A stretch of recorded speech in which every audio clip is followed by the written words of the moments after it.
We're going to look at how to check and fill the oil today. So first thing is, make sure the car you're going to check is going to be on a level bit of ground, whether it be a carport, garage, side of a road, but don't check it on a hill to give you a false reading. And then secure the car and then open the bonnet. Once you've opened the bonnet, you need to be lifting the bonnet up and securing the bonnet so that it's not going to flap around or fall down. So use the bonnet arm to hold the bonnet in place. Once you're happy that the bonnet's in place, then you can check the oil. So locate the dipstick. So dipstick's got a handle on. Sometimes it stands out. Mine's an orange one. There's sometimes put in different colours, but it's usually a handle that lifts out. It's a long stick and it's usually full of oil, so make sure you've got a rag with you and give it a good wipe. Once you give it a good wipe, there's going to be two marks. There's going to be a minimum and a maximum mark on it. So they've got the minimum and a maximum. Make sure you don't overfill it past the maximum. So if it's your first time, put a little bit in at a time.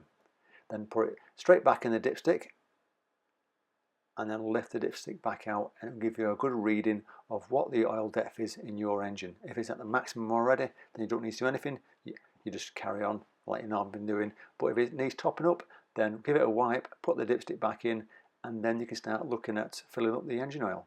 So filling up the engine oil, you need to find the cap, release the cap. It could be a bit stiff. Be careful not to drop the cap down the side of the engine, because it can easily drop out your hand. You could knock it.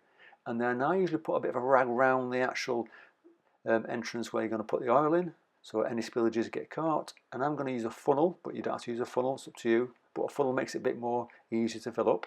Then make sure you've got the correct oil and specifications for your type of car and model. So check the manual, give it a good top up with the oil that you're happy with. Remember, don't fill up too much if you're not used to it. And then use that rag to lift the funnel out. So it's better to put in a bit at a time than too much to start with. Then lift out the dipstick again, give it another good wipe because it's going to be oil that you've topped up going into it, and then recheck it.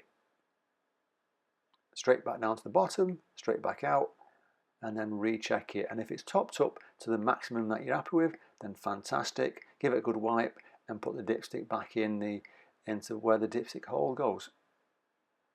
And then once that's back in place, right down it's got to go, secure it in, and then you're looking at putting the engine cap back on. So make sure it's clean, be careful not to drop the cap back into the engine when you put it on, and secure it firmly. Don't put it on loose, make sure it's secure so that it doesn't come loose when the engine's on. Give it a little clean if it needs cleaning. And then once you've done that, then you need to put the bonnet back down. So keeping hold of the bonnet lid, release the arm, secure the arm in place, make sure it's not rattling around, and then lower the bonnet so that it's secured and it's firm, it's not loose. Hope you've enjoyed the video. If you have, fantastic, and safe driving.